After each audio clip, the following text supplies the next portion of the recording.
Not on you. You don't have to kiss my ass yet. Yeah. No, I'm just joking. Okay, I'm just gonna do a quick intro. Okay. What's up, people? We are back for another episode of the Rudynomics podcast. Rudynomics? Yeah, Rudynomics. Rudynomics. Okay. Yeah, it's like economics. Like economics, Rudynomics. Okay. Yeah, but we do the building of comedy here Okay. because we're all still working on barely getting started. Yeah. I don't know. It's just a little name put together. This episode, again, is brought to you by Hempies. Hempies Emporium. You can find them on Instagram at Hempies Emporium. Something like that. I haven't written a script for it yet. Yeah. I still need to talk to the Hempies people and we need to write me a script. But for now, I'm just mentioning that they're my sponsors. And they're here in Arlington. And it's a good place to get some stuff. You know, just put two and two together. Hempies. What are they? Smoke shop. There you go. It's the smoke shop. Okay. Anyway, As soon as you do that, okay, yeah, I've got a good starter based on that. So go ahead. So and you'll do that, and then yeah. Okay. And then also, brought to you by the Anchor app, and then follow the Instagram at Rudynomics and Facebook is Rudy Ramsey Comedy. And we are here with Rob Ross. Okay. What's up, Rob? Are we actually started? Yeah. Oh, I didn't know we'd actually started. So you did the hippies, and then you have a guy on your program that looks like a cop. This is yeah. really People probably be thinking like, oh no, he's finally busted. I say, came to serve a warrant. Hey, while you're doing this, why don't you just come in and just do sit down. Yeah, just do the show while we're here and Let's do everything. the show. So, how you doing, Rob? I get to be with you tonight. How much better can life be? Mm. I get to be on the Rudynomics podcast. You know that there are 700,000 podcasts now. I don't know if the United States or worldwide, and I looked you up. 699,681st. You're moving up the list. Oh, really? Yeah, you're moving up the list. I didn't know they had a number on. Yeah, you were as well. It's like, for example, President of the United States, then the Vice President is first in line to the presidency, right? Yeah. And then the Speaker of the House is second in the line. Yeah. President Pro Tem of the Senate is third in line. I found down 13,927,331st in line to the presidency. Yeah. What There's are a you lot doing, of people. Rob? What are you?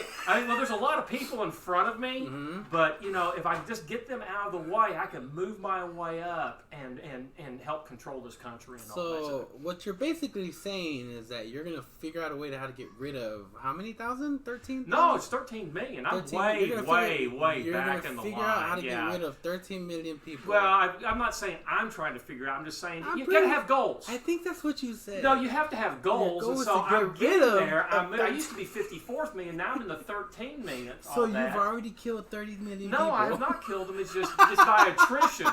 Things happen naturally. At least that's what the mob guys told me. So, and all that. So now tell me, how long have you been doing comedy?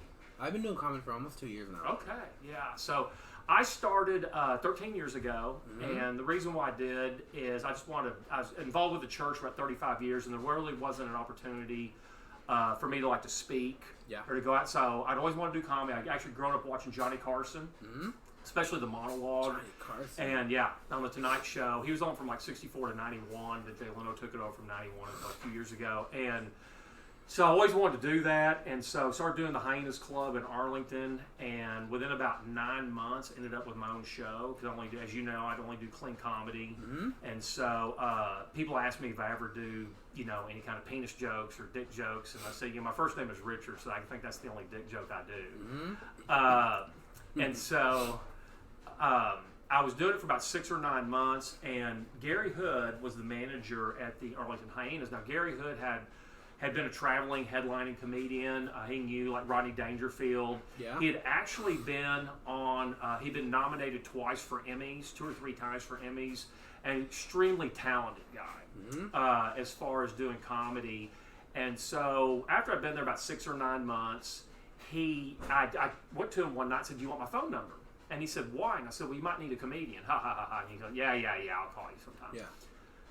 A week later, during the middle of the week, it was a Thursday, I started getting frantic calls from other comedians. Said, "Gary's looking for you." Now, at this time, you have to understand Gary, big guy, bald, and he was going through cancer treatments. Oh, no. But Gary would not only do the prescribed medication, Gary prescribed his own medications, if you know what I mean. Yeah, I so know he what could you be very bipolar. He could be your nicest friend in the world, or he could just be, very, very hacked off about anything could just set him off.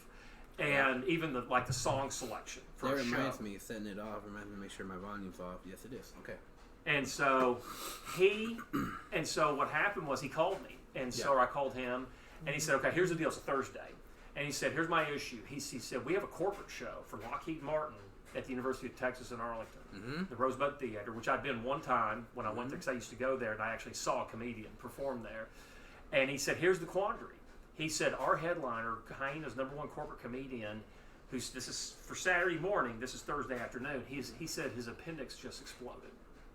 He's not going to be able to attend the event. No, he's not. And he said, everyone else I know is down in San Antonio trying out for Last Comic Standing. Because Last Comic Standing I had friends call me up, hey, just come down, I'll save you a place in line, just get here. I'm like, I don't want to do that right now. Yeah. And so this is what Gary said. He goes, so I have 3 names on my list, and he goes, Rob, you're last on the list. Oh, shit. I was the last guy he was going to call for this gig. He told me that you were the last on the list. If he couldn't get me to do it, then if I wasn't available. And I said, if you can just get me a podium, I can do 45 minutes. It has to be clean. It's a corporate event. And so we arranged it. He opened for me, did like 15 minutes clean, which is about all the clean material he had. And I had graduated from University of Texas, Arlington. And so I graduated. So the engineering school, even when I was there, about 60% were people that were non-American. Yeah. And the other thing is that I've lived in India. I actually did mission work, lived in India. Talk about that in a second. Yeah. And so most of the people in there were Indian. So I was able to talk to them because I've been a student there. I was doing comedy. I'd actually lived in India. And actually I'd lived in India longer than a lot of them had ever been in India. And it was just one of those magic moments in time to where the set worked, they laughed. It was great. Maybe because the event itself was so boring that just anything was better than nothing. And Gary had set it up. But just hit it out of the park. And I was smart enough, mature enough in life to know I didn't go to Gary and go, how'd I do? I just thanked him. It was narcotic. If you've ever done a set in front of 400 people in a packed room and you hit it, you understand now why comedians back in like the 80s and 90s got on cocaine, because what they do a show. they'd hit it. And I'm talking about you. That shouldn't be doing cocaine before your podcast. I've heard, you didn't get that in hippies, did you? I've heard tons of stuff about that. Yeah, and so what happens is you're on this high. It's narcotic. The only way I can describe it's narcotic. You're on this high because people have enjoyed. You've brought joy to their life. What you have worked on for years and years and years, and all the dead open mics and failures and hecklers and everything else, it all comes together in this magic moment. And so 2 days later, Gary called me and said, "Look, comedy club's booked on." I grabbed the wrong one. Yeah, I'm gonna watch you bite the cork off. Comedy club is booked obviously Friday, Saturday nights. But what can we do on Thursdays or Sundays? And so I actually started doing a clean comedy show at the Hyenas Clubs in Arlington. So so the regular comedians would come and they just do a clean set. Because one of the people's complaints is they'll come see a show and they'll go, man, it was great, but that guy was, the feature act and over was so filthy. And so they go, well, we have a clean show, once a month. And so people like Raj Sharma, Paul Varghese, Billy McFarland did all my shows, Tom Davenport, people who are traveling, worldwide comedians would come in and do the show. So it was a real neat experience. And so I did that for about 5 years, doing clean shows, and then I go churches, charities, corporate, comedy clubs, basically anything that begins with a C. Yeah. I ended up doing those events, and then laid out for about 5 or 6 years to grow my business. I'm a commodity trading advisor, actually manage money for a living, and I'm a computer programmer, application developer. And so then when I got to the business to a certain point, I came back about 2 years ago, basically back when you started, and started doing comedy gigs. It's just something that bites you. You always love it. Just needs to get up on stage and to work on original stuff that works and all that. So you're talking about like living in India. One of the things in India, very different culture. Like, for example, they don't have toilets over there. No, I hear they just have holes. I lived in a middle class home, which means it was concrete floor, rebar for the windows. There was no glass, no central heat and air. The oven was literally a wood stove. You'd have to start wood hours. Everybody slept on the floor except me, and I had a little 2-inch mat. And and literally it was just a porcelain hole in the floor that when you're done in the business, you poured water down. That's how you flushed it. How old were you at this time? Probably about 21, 22. 22? Yeah. So you started doing like, is this church related? Like Yeah, it was. missionary Well, work? it wasn't with the church. I had met the guy at a conference, and then he came and spoke. 2 months later, the same guy. I'd spent a day or two with him at a conference, lost contact, and he's a guy from India, and he had traveled the world twice with no money. Actually, gone through the underground churches throughout certain countries, and he came to me, and he came to the Bible college I was at. I'm a Bible college dropout. So it means basically I made it to Ezekiel. Yeah. And you ever see at the grocery store, like at Whole Foods or Central Market, they have Ezekiel bread. You ever see that they actually have Ezekiel? I don't know if I have or not. Yeah, What it's does that mean? the Ezekiel bread, the official bread of God's wrath. Is that really the logo? Or are you joking? I can't tell. With I'm you a sometimes. comedian, Yeah, man. but Come still. on. That's going to be the thing you're going to have to know here. Am I telling the truth? Am I I not? know, but when it has to do with church and bread, I don't know, So man. you ever take communion? You guys take that That's- serious? No. You're drinking wine right now. You might as well just go ahead and get yourself some bread. We'll just do communion right now Oh for my you. Do goodness. the body I'm of gonna come out Christ. of this And baptized or so something. the only problem is I don't think the body of Christ only had white blood cells. Looking at what you're drinking there, so living in India, one of the things is they'll do the red beauty mark. You know, they'll do the red mark there. And so I'm not Hindu, and when I was there, 82% of the population in India is Hindu, is about 15% Muslim, only 2% is Christian. And so one morning I cut myself shaving, and it's one of those cuts. It's that kind of blotch cut. It's not it's a blotch cut, and you're sitting there trying to make it. You're holding it down, and this big old red blotch. And the only problem is I look like a Hindu with bad motor skills. Oh, okay. Yeah. So did that, and doing comedy. Like I said, I've done church shows, I've done dinner shows, dinner theater stuff, and you learn a lot about it, and the thing is, a comedian, you're always looking. You're just always looking for material. You're just always looking for stuff. I mean, yeah, man, I feel that way. I didn't know if I was going to make it here this week, actually, because my mother-in-law had exploratory surgery. What? And exploratory because they're trying to find out, Yeah, and so they're trying to figure out what's it was wrong. really. That's why I said that we kind of had to do this at the last minute. So it was 6 specialists, 12 nurses. Yeah. It took 19 hours, but they finally found it. What was the issue? They found her heart. I knew it was there deep down inside Oh, somewhere. And this is your mom or mother-in-law? Mother-in-law. Okay, I was about to say, no wonder. Mother-in-law. Yeah, I knew it was deep down in there there. somewhere. You could grab it and pull it out. Were you worried that the cameras weren't going to get small enough to detect it? I was worried for her. It was the tiniest camera you have. I knew it was deep down. It was in there somewhere.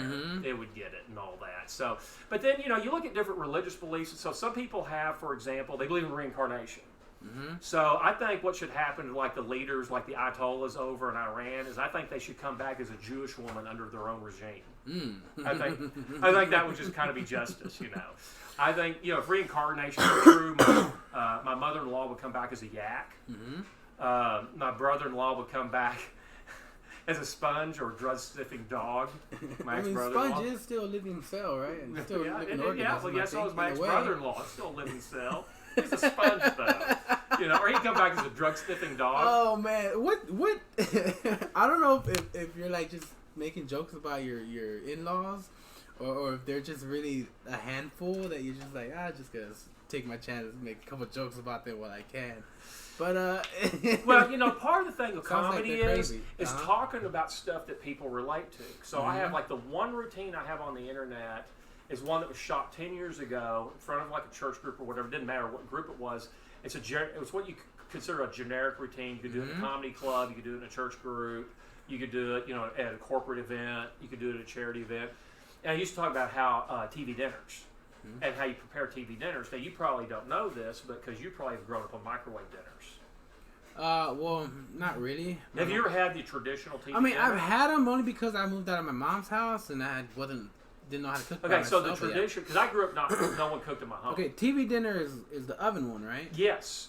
Okay, so, people nowadays, I mean, they have it so easy. I mean, literally, you get a microwave dinner, pop a couple of holes, stick it in for 6 minutes, let it cool for 3, you're ready. Okay, that's not how it was when I was growing up. No. When I was growing up, you'd be starving. You come home, the only thing there were TV dinners. Swanson's, TV dinners, 4 for $1. This is value here, baby. You either got the meatloaf or the turkey and dressing one. Yeah. And so the top of it would have cardboard, would have the instructions, and then on the flip side of it, it actually had a family sitting around eating this TV dinner. Like it'd be camping. On the inside of it? Yeah, like you have the cardboard top. Yeah. It was all foil. It had a full Yeah. top, but they had the cardboard on top that had the instructions and advertised Swanson's, so you could see how you had to preheat, how long, and all that. But if you popped open the other end of it, you could actually set it up and prop it up on your TV dinner and eat dinner with this family. Because you're home alone, so you're eating with your TV dinner I family, see. who, of course, they're at the Grand Canyon on a beautiful camping thing you'd love to be on, but they're all eating TV dinners. How in the hell did they cook this stuff out here? It's like a little flip book almost. So so basically the TV dinner came in this foil container. And so you came home and you're starving. So let's say it's 8:30, you work double shift, you're starving, you just want to eat and go to bed. Could you eat it? No. You have to preheat the oven. Yeah, it takes forever. So you have to preheat, and it's like 365 for 55 minutes. So you could watch like MacGyver. Okay? And then, are you ready to eat? No, it's still frozen. So then you put it in for another 45 to 55 minutes. Okay? So now, you can watch Matlock. Yeah. All right? Then, you pull it out. Is it ready to eat? No, it's not, because it had this apple strudel dessert. Yeah. And what it did is you peeled off the foil in the middle and then put it back in for another 12 to 15 minutes for that apple dessert to turn golden brown. You can now start watching Survivor. Oh, And then, when it was done, was it ready to eat? No. You had to go cool it off. Well, when I was growing up, no one had granite and marble. No. I mean, I didn't know anybody had granite and marble. So you had to find a place to put it. Well, there was always that one place your brother had put a previous TV dinner on the Formica. So there was like a CSI crime scene of a TV dinner that burned into. So then that became the designated place to put your TV dinner, to cool there. And so now you can start watching American Idol. Why it cooled off and everything. So you got all your you can watch 5 episodes of Breaking Bad. They're cooking meth. You're cooking your TV dinner there. Okay, now. And then you could eat. It's like 3 hours later, and then you keep you get the cardboard, and then you sit down and you have dinner with your cardboard family because your family's gone. So this is your cardboard dad, back then, your cardboard mom, your cardboard dad. Of course, their cardboard Buffy and Biff. So it was always a white family. It was never any ethnic diversity. Even the Mexican food TV dinner had white people. I mean, that's how bad the marketing was at the time. It was, now, you could speed up the process, though. You're starving. Turn on the oven, 600 degrees. Might as well self-clean while you cook this thing. You just throw the TV dinner in there. 1 hour later, you can pop it, you can pull it out, and the top crust is just this carbon sheet, black. And you could pop that off, and then you could scrape the innards and eat it because it's cooked at 600 degrees. Yeah. So the outside's burnt, and then that apple strudel dessert is a glowing plutonium brick. Jesus Christ. Yeah, you could either burn up the neighborhood or power the house for a few days on it. Oh my goodness. So what is your generation going to tell my generation? I had a rough. I didn't have a flat panel TV till I was 11, and it only had 500 channels. You don't even know how rough. It took 6 minutes to cook a TV dinner. You just don't even realize how hard I had it. Yeah, no. I mean, our generation, my generation, it wasn't that tough. To be living on stuff. Well, a lot of it, ramen started getting real big, and that's what we lived off of, ramen. And then because I was an alcoholic when I was in my 20s. Ramen and 40 ounces of malt liquor. Fucking $1.49 at the gas station. Me and my cousin, my brother, my other cousin, we'd all move into whoever got the apartment. Now, because for years and years and years, I heard people talk about how cheap ramen noodles were. That you survived off that. Now I go by places and there's restaurants. They're like ramen noodle restaurants. Yeah. Now, how does that make you feel going, that's a poor man's food? Is that going to the poor folks or some kind of place that just, you know what I mean? I know those ramens are like more like homemade version of it, but I mean technically it's still ramen noodles. Still ramen noodles, yeah. And my girlfriend, she's a Miss Hipster, young and early 20s, mid 20s, I think now. Yeah. She was like, let's go have ramen. So she's hipster. How many tattoos does she have? She actually doesn't have any tattoos. Really? Mm-hmm. See, I'm going to get a tattoo. And what I'm going to do is I'm going to get a tattoo of an Easter egg. Okay. One Easter egg, and then I'm going to tell the tattoo artist to hide it. Oh, boy. Yeah. I'll let you know when my wife finds it. So it shows you how much she likes me. So.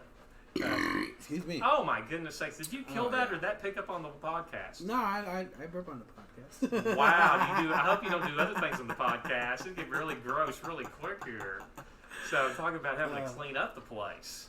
Oh no, I love doing comedy. I'm thankful for like the Hyenas clubs in the area and the other clubs are great. You know, back in the day, I had comedians telling me that in the Dallas-Fort Worth area at one time there was like 13 or 15 different comedy clubs, and they had one guy told me they would compete on the open mics. Like he said, there was a $500 winner-take-all open mics. Yeah. So, of course, they charge tickets. So the key is you get 40 of your friends showing up, each paying $10. You win the contest because they all pay. They all, you know, it's kind of like your friend. Could have been cheaper for them just to hand you the money. Yeah. You know, to hand you half the money. And but he said, you know, one time this is as comedy really took off. I guess with Seinfeld in the late 80s, early 90s. He said there were just tons of comedy clubs. So it's pretty amazing to have what we have in the area that's, you know, survived and thrived. We got, I think, six clubs we can perform at, and then, you know, how many open mics that people run and do a good job at. And so it seems like you're getting pretty up there in the comedy life. What made you kind of slow down and back well, up I mean, it's not like I made a living. Anything you do that you don't make a living at is called a hobby. So I do get, like, for example, I got flown to a corporate event up in Denver earlier this year, and part of it has to do is how, you know, do I want to be on the road 46 weeks out of the year? I have a wife, and you know, I have 4 kids, one of each, and I'll give you a second on that one. Yeah, I'm letting I'm letting you figure that out. What do you mean one of each? Yeah, you have like a cat and a dog. So some hybrids and all that. And so at that time, I didn't want to. My wife asked me, "Do you want to do this?" I mean, is this? And I said, "I want to do it, and I just want to get good at it." Because the fact of the matter is, you want to be so good, people can't ignore you. And so I think part of my issue is I've never found my voice on stage. I'm a little bit more of my voice here than because on stage, you know, we get 5 minutes, 10 minutes, 15. I got to open for Matt Eisman last year. So Matt Eisman was the last guy to win Celebrity Apprentice. Yeah. So when Arnold Schwarzenegger took over Celebrity Apprentice from Donald Trump, and he's also one of the 2 hosts of American Ninja Warrior. And so I opened for him, and that was really cool to see a guy who does it week in and week out, and then he does American Ninja Warrior, and this is what he does. He's in the entertainment industry and all that. But, you know, I'm an application developer, computer programmer, and I manage money for a living. And so so the comedy's helped me then. Like, I'll tell you how comedy helps you. And just speaking, first time I went to a conference, it was at the Ritz-Carlton in a place called Key Biscayne, Florida. I couldn't even afford to park there. It was like $30 a day for parking. This is about $10.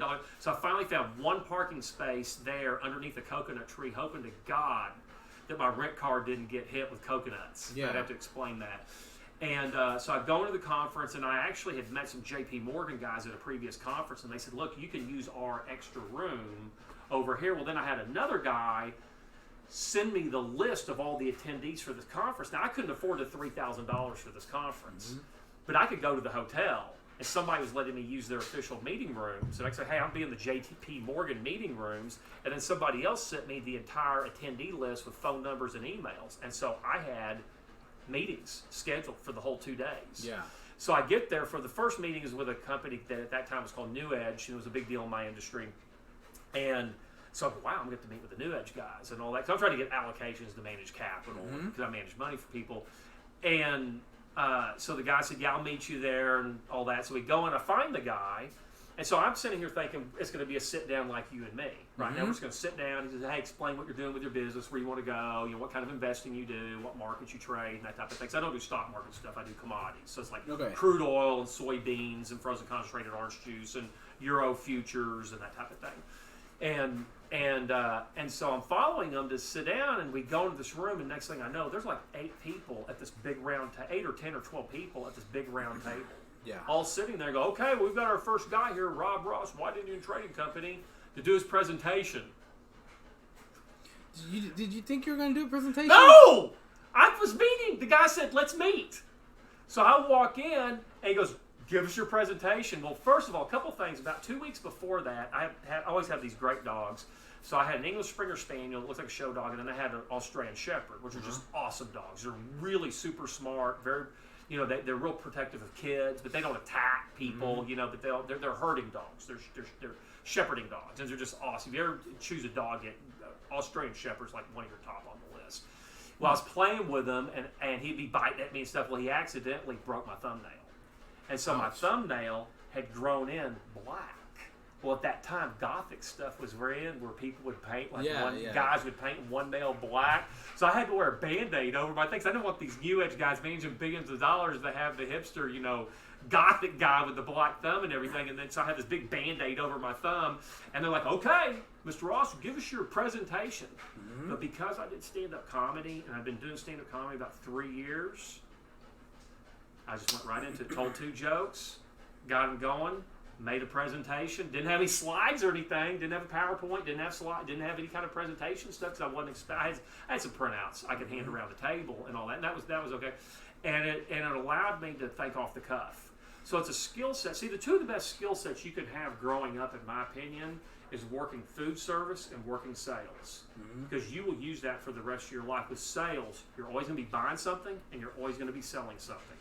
And so when you're buying something, what's in that salesman's motivation is to get in your wallet and pull money out. And a lot of times they want to help you in doing that. But others, they're just there to cajole you and give you the pretty story so you'll execute the sale. In food service, it's like a small project management. People are doing change orders. Give me this, but without onions, and add avocados. And can you add, can you do this? And I don't want French fries. Can you do, fried broccoli instead? Just all kinds of great.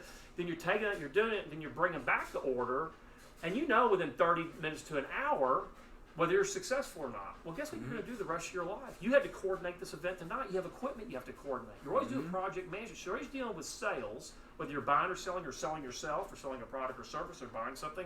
And then you're always going to be doing some kind of project management. You have a family, you're going to do project management.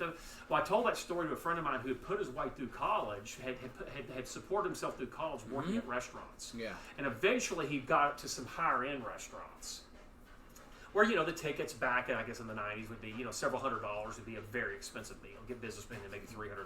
Now it's like $1,000. And, well, then he graduates and gets a job, and next thing you know, he's on the floor of one of the New York exchanges working for, like, Goldman Sachs.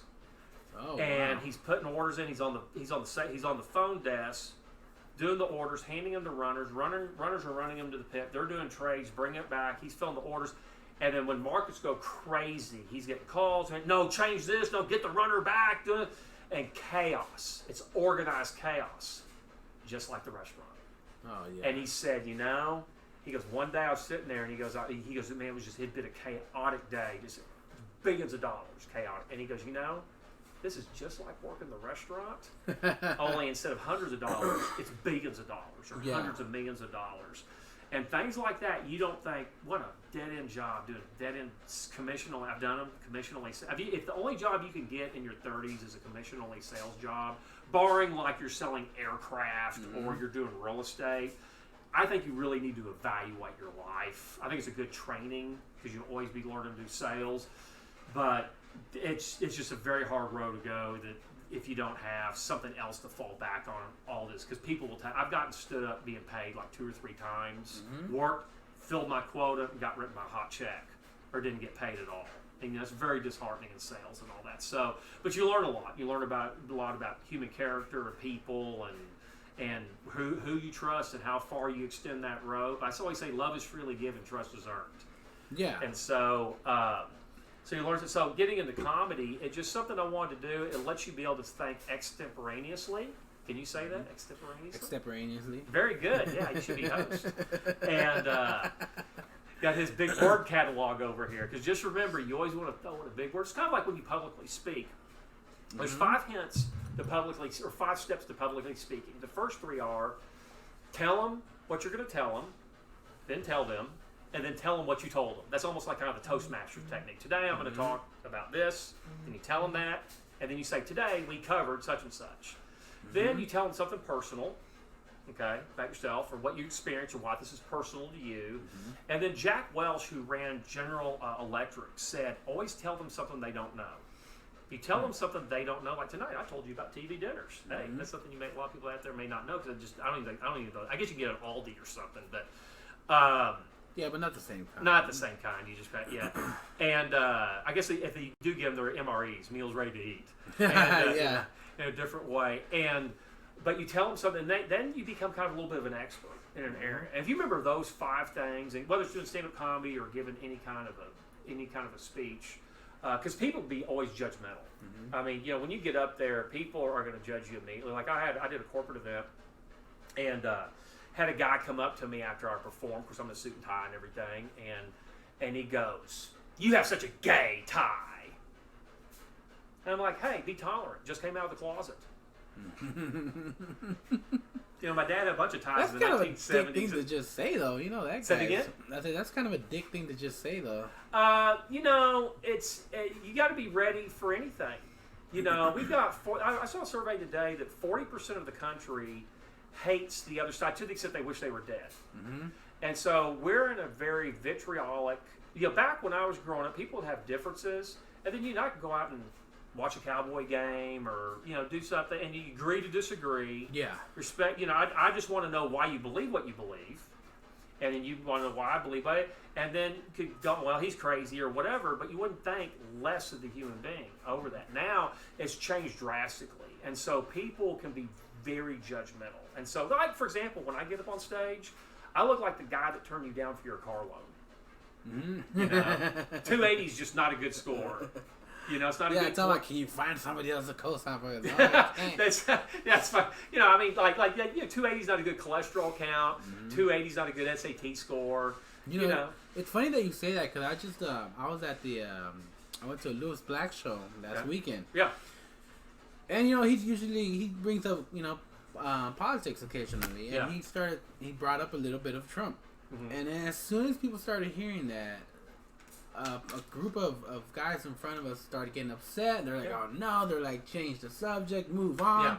And all he was the basis of what he was saying was that Trump is not good for comedy because of how the minute you bring him up, people either shut off or they get too excited, and it's like no point. There's no joking around with him. But all he was saying was like that they that Trump what was the point that he was trying to make? Fuck, I can't. Well, he said he wasn't good for comedy. Yeah, but that's what he was saying, and the guys just got up and they just upset and they walked out, and it wasn't even like a part of it is because you and I watched the headliners, okay, and I watched these guys come in.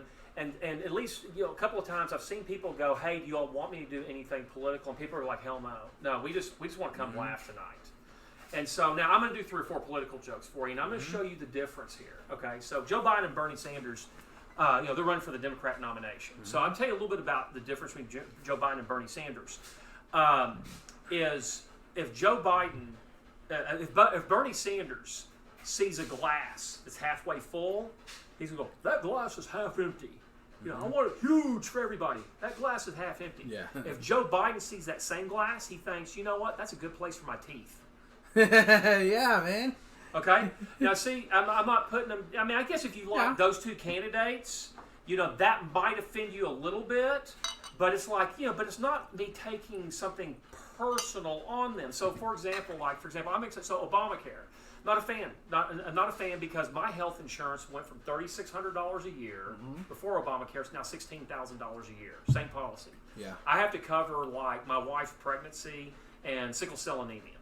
So I'm not subject to sickle cell anemia. My wife's not subject to getting pregnant, but we have to cover that. Okay, we're paying for stuff that we don't. It's like going to Golden Corral, but you're not going to eat. You're paying for the whole buffet, but you don't want the pork rinds over here. But you have to pay for those anyway. Well, I may not want those. Give me a little bit more of a discount. Let me kind of shop on that. So, but I'm going to explain Obamacare in about 3 or 4 easy steps. So here's Obamacare, just 3 easy steps. Number 1, everyone has to buy health care. Number 2, if you don't buy health care, you're going to pay a fine. Number 3, if you don't pay the fine, you go to jail. Now, here's where it's ironic. Once you're in jail, you get free health care. That's true. Circle of life. Yeah, that's true. It's just circle of life There's stuff. guys in jail there's people who go to jail just to have their teeth removed. Yeah. Free dentistry. Yeah. And so now there's only 3 man-made objects you can see from Earth. Did you know that? There's only 3 man-made objects you can see from Earth. I know the wall, the Great Wall of The China. Great Wall of China. The second one is the Luxor Hotel in Las Vegas, the one that's shaped in the pyramid. It has the bright lights. Yeah, So there's Luxor 3 Hotel. man-made objects you can see from space. The Great Wall of China, the Luxor Hotel in Las Vegas, and Donald Trump's hair. Donald Trump's hair. I knew there was a punchline coming. I was like, what's so it you going to see, be? I just told 3 political jokes, Mm-hmm. and I wasn't tearing people down. I'm just making fun. I'm not making fun of the other side. I'm not making people sound like an idiot. Because the thing I got real sick about is anytime I disagree with the previous president, I was called a racist. Mm-hmm. I'm not racist, and it's just like Yeah, that makes no sense to me. But see, then that's what's laid the groundwork. Because then people like me are called deplorables, and people that only understand their God and their Bibles, and they cling to that because they don't understand other people. Dude, I went to public school. My mom was a public school teacher. Yeah. I go to the 2 churches I've been involved with are both integrated churches. So it's like, and I serve with people, all the things. I was a minority in a foreign country. I lived in a foreign country as a minority. And so you have to understand the underpinnings that have been happening for decades is there's a side that goes, the media's against us, they never report stuff, they always skew it, and being local, I knew some stuff that happened in the media locally that when they reported it, it was just blatantly biased. I listened, you know who Walter Cronkite was? Yeah.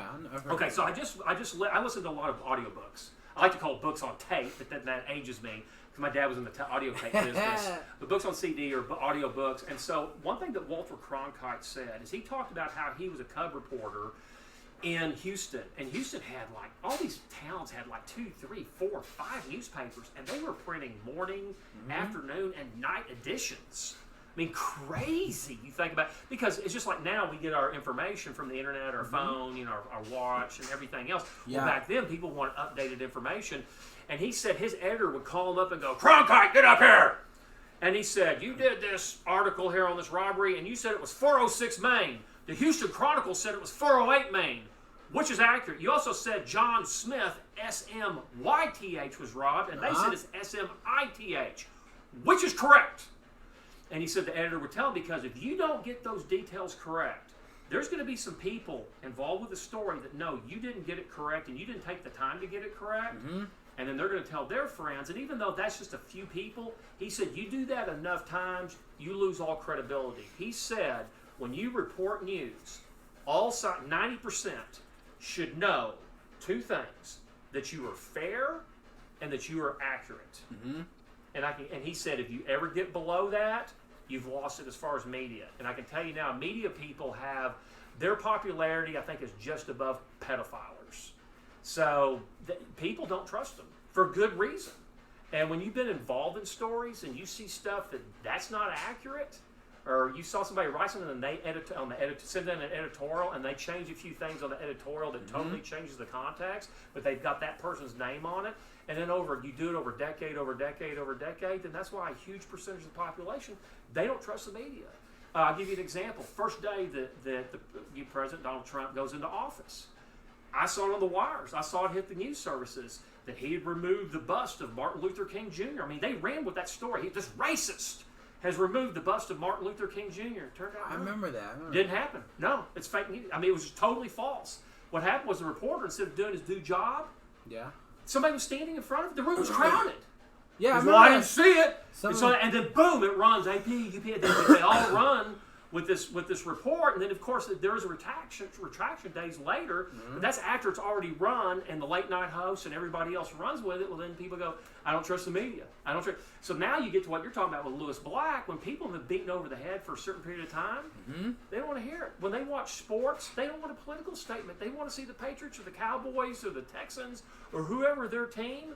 That's what they want to watch. To have the family over and zone out from everything else. And so I think we've come to a point now to where I think people with a brainstem understand that. And they'll go, we're going to, we have these things we disagree with, but I don't hate you as a human being and I don't wish you dead, because far from it. Yeah. I want to convince you And if not, at least respect my side and respect me to be able to believe and act out. And don't, if I speak someplace, don't sit there and do $100,000 worth of damage to the facility just because because here's what free speech is. Free speech is protecting speech you don't agree with. Yeah, pretty much. Period. It's Period. protecting all speech, and if you don't like it, then yeah, it's too bad. So, and that's what you're doing with this podcast. This is free speech. We're doing comedy. We're talking politics. We're talking life. And, this is a good thing for America. And there's a lot of underground podcasts going on throughout the world, name the country, where, they have to look over their shoulders and whether they're going to get a knock on the door and they're about to get raided and taken off someplace. Yeah, that's true. That's a real thing throughout the world there. You can't just, even in Canada, there's a thing in Canada where you can't say certain things and talk about certain things because they don't have free speech. And a lot of people think that they do. They're like, what? Canada don't have free speech? No, they don't. The only thing you can't, the limits here, for example, and I agree with this, you can't yell fire in a crowded theater. You can't cause like a riot. You can't threaten the President of the United States. That's just, I don't care who the president is. When Barack Obama was president, I very much have said, I don't want anyone threatening anybody who is ever president of the United States. That's not a good thing for our democracy, to wish somebody dead who's even the president of the United States. But other than that, pretty much like Bill Maher, I disagree with most of what Bill Maher says, but guess what? I'll protect his right to do whatever. And if there's an audience for it, as you move up from 6,999,631st on podcasts, and you start moving up, and you want to lambast me and make you know what, you and Hempies, whatever you partake in Hempies that night. All right, so I'm gonna tell you a funny story. So back when I was growing up, my dad smoked a pipe, and not like your pipe that's plastic and you got to get the thing clear. These are the old-fashioned, really groovy pipes that they like a corn pipe. Yeah, well, not a corn pipe, like he's Davy Crockett, but like the wooden Johnny Appleseed out there. The wood ones, right? The beautiful, and they were walnut, and they were. They convinced me never to smoke because he would smoke with a pipe in the car in the winter with the windows rolled up. Okay. And so, it's like going to the gas chamber, when you're a kid. So the good that came out of that was I never wanted to smoke because I'm just gagging through this, through this cloud and all that. So as I was growing up, when I was about 13, my dad stopped drinking through the AA program. So I'm very thankful for AA and what it did for my dad. And April 26, 1976, when he stopped drinking. So he started going to AA meetings constantly because he needed that. And then he started audio taping the conventions in the 5-state area, and then he started selling the tapes, and that's actually how he made a living for the rest of his life, was going to the conventions. And I would carry around his big Wallensack high-speed duplicators for the 1970s. So I would go to conventions and then help him do the tapes and everything, and so he'd get Trash Ailey, TRS-80, Radio Shack computers, and eventually got the Macintosh and printers, and he would print the labels and all that. But he would still smoke his pipe. So he stopped drinking, he still smoked his pipe. Well, we had a neighbor kid who, wealthy, the family, we weren't a wealthy neighborhood, but the family started doing well. They eventually moved out to a wealthy neighborhood. And but the kid was a hellion. He was very athletically gifted, but got into drugs and a lot of other stuff that's bad. Yeah. And 13, 14 feet. And he was about a foot taller than a quarterback and was about 50 pounds heavier than me. Scared me. And one night my parents were in an AA meeting, and I hear him knock on the door, and I'm not tall enough to even look through the peephole, so I open the door, and he just pushes his foot in, him and his friend, and goes, "Hey, dude, we just got some hash, and then we realized, man, that we don't have a pipe, but your dad has pipes." Well, I mean, there's nothing I can do. There's no one else at the house. They pushed their way in the house, so they smoked hash in my dad's pipes. Oh, my goodness. So they leave. Pipes. I don't even know if I touched the pipes. They clean up all their paraphernalia. They leave, thank God. About 2 weeks later, my dad says to me, he says, "Rob, have you been doing anything with my pipes?" Yeah, I was about to say. And I'm like, "Oh, I have not touched your pipes. I do not like smoking. I never get near your pipes." And it wasn't until about 20 years later that I finally told him the story. After he got on one of my brothers about smoking dope and everything, and I finally told him, "Well, Dad, you smoked hash." And of course, for AAers, any kind of drugs or alcohol can, in their mind, can violate your sobriety date. Because especially back then, if you were drinking but still doing drugs, that you didn't get a sobriety date until you got off all mood enhancing, mood altering type stuff like that. Maybe that's changed now. And but you got to know the backstory behind this. and that is you've got to think that he finishes that pipe and that Sir Walter Raleigh tobacco, eventually all the soot and extremity of stuff of the hash finally, he smokes it all. Yeah. And then he puts another pack of Sir Walter Raleigh in there, and it just doesn't have the same kick as the stuff he was smoking away. You could just see him going back down to the tobacco shop going, look, I don't know what box you got this Sir Walter Raleigh, but I want the stuff from 2 weeks ago because I was mellow out. I got along with all the teenagers. Everything was cool, man. It was just, man, I was just zoning out, and I was relaxed, man. I want that Sir Walter Raleigh. I wonder if, if he could tell right away, or like, it was one of those where, like, I feel kind of funny. What is happening? Yeah. And then be like, man, I felt really good yesterday. What was that all about? Because hash is pretty much, it's like the resin from weed. Kind of like it's already the oils. I was an alcohol guy. I didn't do drugs. Everybody who did drugs around me were jerks. So those jerks. And so, well, I was doing full contact karate and jiu-jitsu tournaments, and I was the inaugural class to play soccer in the high schools. And like back when we played soccer, unless you were the goalie or the defenseman, you didn't wear shin guards. And you took your socks and you pulled them all the way down to your shoes. Why? Like just because it looked cool. No one did it. And so I was just carved up. I have muscle on me, but I don't have muscle like on the front of my shins. I'm just not one of those guys. I don't have it. And I would just and guys would kick you on purpose on your shins, and I would just think, man, if I could just wear shin guards. But no one, I mean, literally, league-wide, now it's required. Yeah. You can't play unless you have shin guards. At least I know when I started coaching kids, that was the rule, and they've changed that. But we had, and I just wish we would have done that. But yeah, so a lot of stuff has changed. But back when so that's why I didn't do smoke in high school, because it affected my wind. And then people who did it, just some of them, I mean, just like alcoholics or anything else, there's nut jobs. But and I think having relatives that did it. I remember once relatives, one had a bong, became the real big things, had a bong called Susie Q. And he had paneling like you have here. Yeah. And he had a place where he could remove the paneling, and of course paneling has the sideboards, know, your baseboards there, and it's like shelves. He just opened it up, and he just had this whole paraphernalia shelf of Susie Q and everything else. And then I remember another relative had a bong that was like 3.5 feet tall. Yeah, they get ridiculous. And I mean, it's like that's almost like Michael Phelps Olympian proportion type bong. If you're serious doing that one, man. And that's like you got to get a Kirby vacuum just to get it halfway up to you. So I'm like, no, I think I'll just have some beer. There's a time where people were just taking it to the extreme, and there's still those kind of people now. They want to take pot to the extreme. Well, I'm sure you can find some of this paraphernalia at Hippies.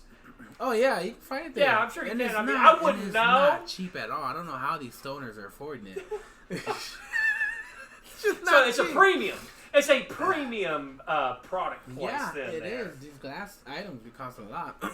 You ever thought about eating an edible? No. No? No. I do something if a doctor prescribes something, but you have to understand that the marijuana, this ain't your grandfather's marijuana nowadays. And so the marijuana that you have and the THC, that I was thinking of Tender Loving Care. THC. I think it's like 40 times stronger than what people had when I was growing up. So I'm real interested. We're coming up probably on 10 years on Colorado. So it's going to be very interesting to see all sides come in and do surveys to see, okay, did teenage drug use go up? How much of time was it a gateway drug? Was it a gateway drug at all, or did it reduce dependency on heroin, cocaine, methamphetamine, Oxycontin, other things? DUI. I do know one of the statistics that's come out right now, and they don't really want to come out because there was a movie made back in the late 50s called Reefer Madness, where people smoked dope and that was made by who's that guy who owned a paper mill? And anyway, they but I know that the hospitals have been reporting a 6 and 9% increase in people coming in with paranoia and schizophrenia. They're seeing a spike in paranoia and schizophrenia. And I don't think it's based upon the THC from 1958 or 1978. I think it's the THC from 2020, 2018, that they can make this stuff so potent. And I think the stories I hear, like even on the edibles, is people go in and just eat a whole brownie and not be used to have no tolerance built up. No, because do you know why it affects you differently when you eat it? Because you're on drugs? No. Is that what it is, Rudy? No. I would assume there's THC, so you're on drugs. It'll probably do some mind-altering things. What it is, it reacts to your body differently because what the difference is that you're actually, when you digest it, it actually goes through your liver enzymes. Okay. And that causes like a whole different reaction than just smoking it. Okay. It's more of a... whole body experience? Yeah, it's more body and it's more... I guess. Is it more concentrated? Does it broken down what's going through the lungs and no, it's not really more concentrated because they don't use. It's not like they use a huge amount to make it. Say you can smoke like maybe 2 joints. Yeah. And then have the same amount of that weed in one side of an edible. Okay. Which is like what 40 joints when I was growing up. Right. Well, yeah. Actually, no. The weed back then was pretty bad. Cause we went from. It was like the stuff that when you made a model railroad and you had the fake bushes. It's basically that, cause that was some oregano. Yeah, because I remember when I was. And maybe the plastic getting you high. I don't know. When I was young, the weed came in bricks and it was compacted. Okay. And they would break that apart, and it was just like dark green. There was all kinds of stems and seeds, and nowadays it's all just buds and little flowers. They don't compact it anymore. Yeah. So it looks way better. You can have, for some reason, I don't know why now it has little crystallized specks on it. Back then I don't remember any crystals at all, and then now it doesn't even have seeds in it. You have to understand. Okay, so I came to Christian when I was 19, so I stopped drinking. Had to work on my language. So people ask me if I cuss. I do clean comedy, and I say, yeah, I used to talk like you. And then I went through puberty. Then I went to Bible college, and then I did missionary work. So I've been involved helping people, going to the community, reaching people for Christ, that type of thing. So obviously doing comedy, I have a lot of friends that do drugs. Actually doing clean comedy shows, I've had several guys show up to do my show, and they were high twice, and so I know it melds through society. It's kind of like it's not in my wheelhouse as far as what I'm involved with, and even though I know a lot of comedy friends that are in it, and I'll be interested to see what gets legalized, what doesn't, and I'm real interested to see what happens in Colorado now that we've had 10 years. And I would just say this much: Colorado better choose wisely who they vote for president, because it's possible. This is a speculative thing on my thing, so I'm going to make 2 predictions. One prediction is I don't think they're going to go through with impeachment because it's going to drag out. 4 senators are running for president. They can't be out running for president if they're on the jury and they're not allowed to talk about it. Yeah. And then Joe Biden will just get dragged into this whole thing the whole time. And the other party controls the Senate, which actually does the trial and actually can bring in real witnesses this time, not hearsay witnesses. And they can drag it out for months and months and months. And I'm thinking, and it's not starting to become very popular by certain segments. And I think that they're not gonna go through with it on there. The second thing is, I think if Colorado doesn't vote for Trump, I think it's a very good likelihood they might look. You know what? We're just going to go ahead and enforce federal law on drugs. So I think. You think so? That's a possibility. Think. It always affects a state if they don't go for the person that wins the presidency. They don't get a lot of times they don't get as much federal projects and federal money for museums and roads and. But does Colorado really need all that federal money? Because they're making they build roads. But the thing is, all that money right now, because there's still federal drug laws on the books, is that they can't put that money in the bank because the federal drug laws change like that. They lose all the money. That's why these people have. In the back room of some of these drug shops, they have these huge safes, and there's like $800,000. Yeah, because they can't do anything with it. Right now. I mean, they can pay the employees, but they got to get there's so you got this cash business that they're not they've got to meld this out, and so it'll be. I would just that's a speculation on my part that if Colorado decides to swing to whoever the Buttigieg, Warren, Bloomberg. Bernie Sanders, Biden, whoever, and there'll be a governor running with them. probably. I think Joe Manchin might be a vice presidential candidate for whoever, because he's from West Virginia and a little bit more conservative leaning, and been a governor. But I think if they vote and Trump wins and they don't vote for Trump, I think they're like, okay, well, he's not going to run again. And you know, I just think it's just kind of an interesting dynamic of how the electoral college works, and how, because you got to remember, it's the rural areas that produce like 99% of the food, that produce like 90% of the energy, even solar, wind, fossil fuels. Also, it's like 90% of everything we use to build houses and buildings, such as concrete, timber, steel. You know, all that stuff comes from rural areas. So it'll be interesting to see how the dynamics line out. But Colorado, like I said, will just be an interesting dichotomy and study. The way I see it, I don't feel like I feel like it's the whole weed legalization. I feel like it's already coming here, and we're moving just forward. I don't feel like we can move backward from there. From the way things are going and the way things are coming up. I think what you're going to see, I think for some states, because I've seen this firsthand with people, is they'll keep stuff on the books, because if they're having a problem with a person and they find like 2 joints on them, and this person's really a problem, okay, now we got cause to bring them in to deal with stuff. If it's a person that's like no problem, it may be, dude, flush it, move on. Yeah, you know? I think, or we're going to come down, book you, and then we're letting you go, and it's like a misdemeanor or whatever, because it's just not worth the cops' time. They got other fish to fry and other stuff to deal with. But I think it's used for them to where if they want to enforce something, but also understand this: if you do this with marijuana laws and you get rid of them federally, it's actually not good for a lot of people dealing with drugs, because they'll talk about, like Barack Obama used to talk about how many people were in prison for weed possession. Okay, actually, that's not the whole story.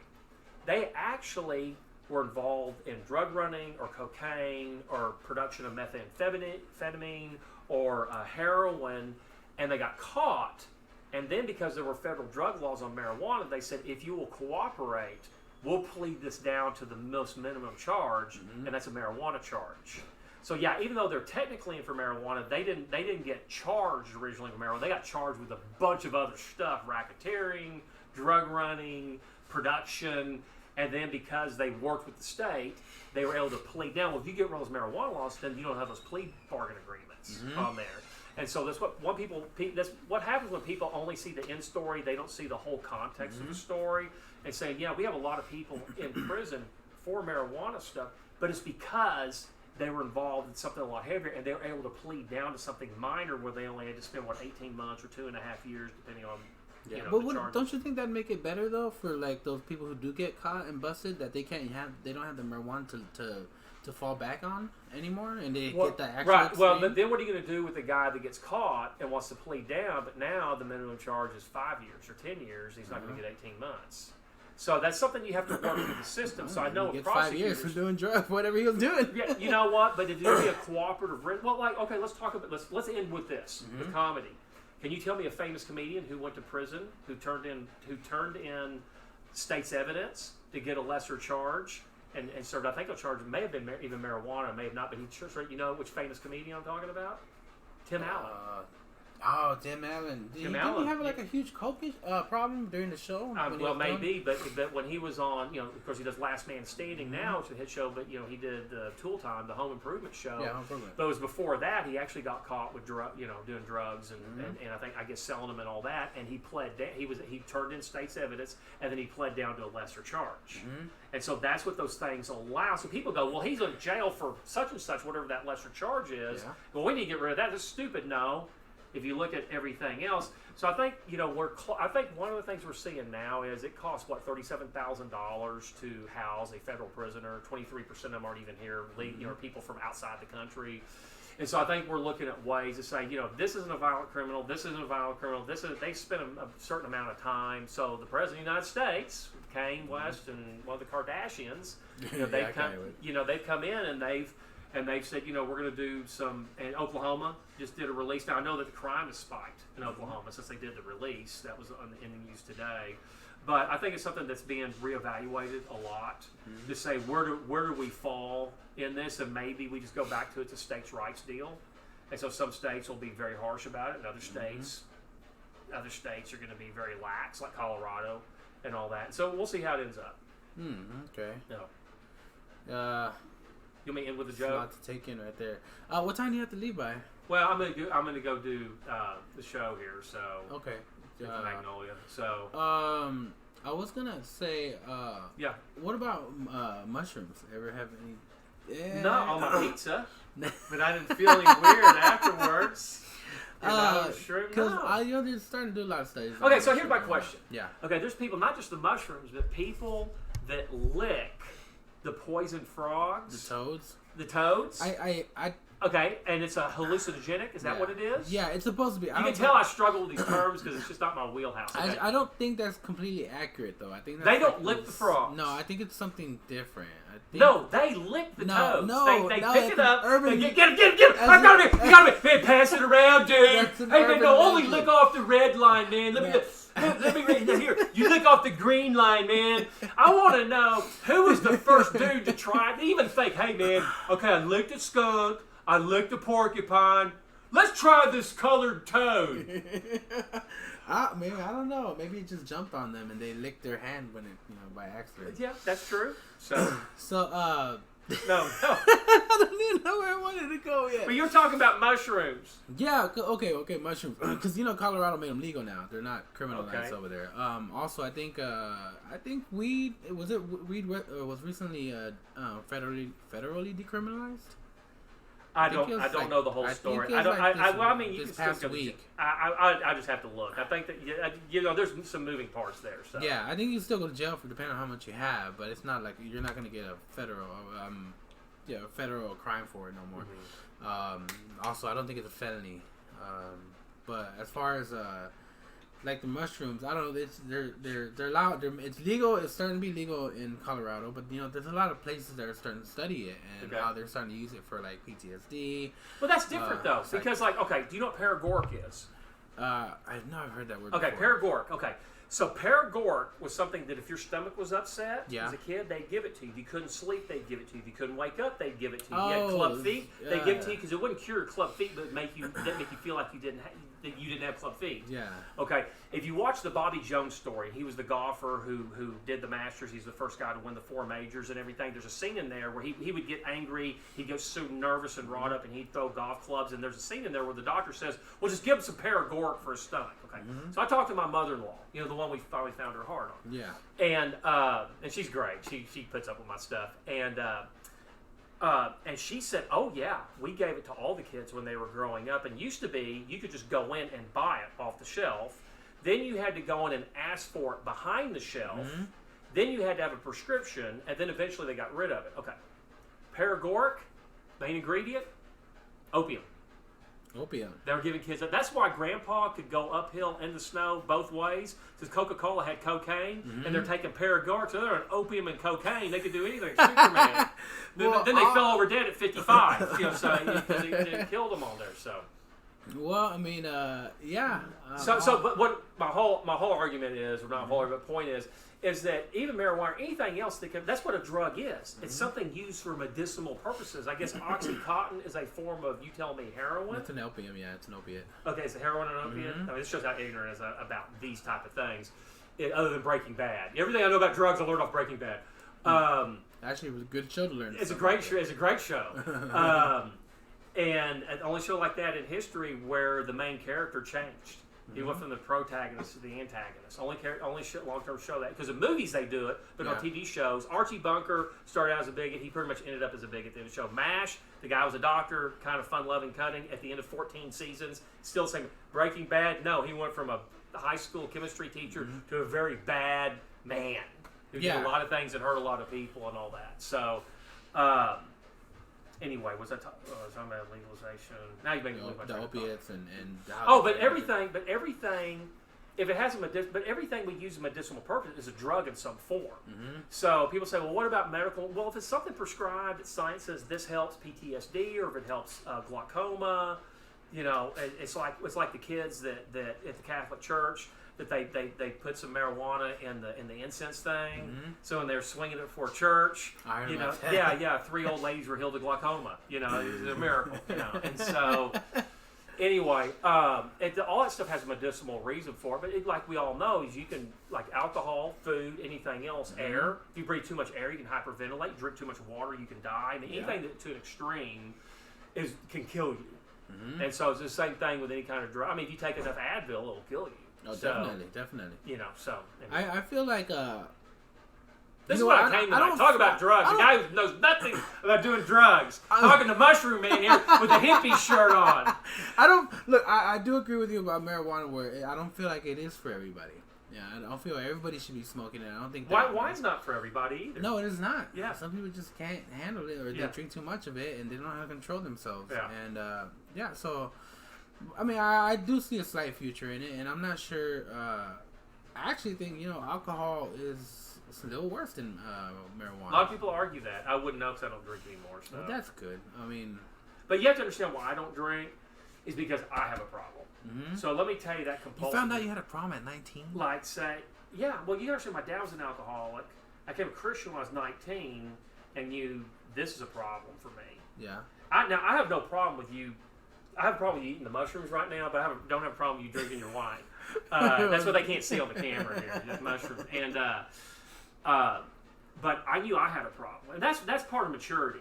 Like for example, I could do individual sports, like playing racquetball. If I'm like on one side on volleyball, but if I'm in if we're on a hockey thing, and we're playing hockey or we're doing broom ball.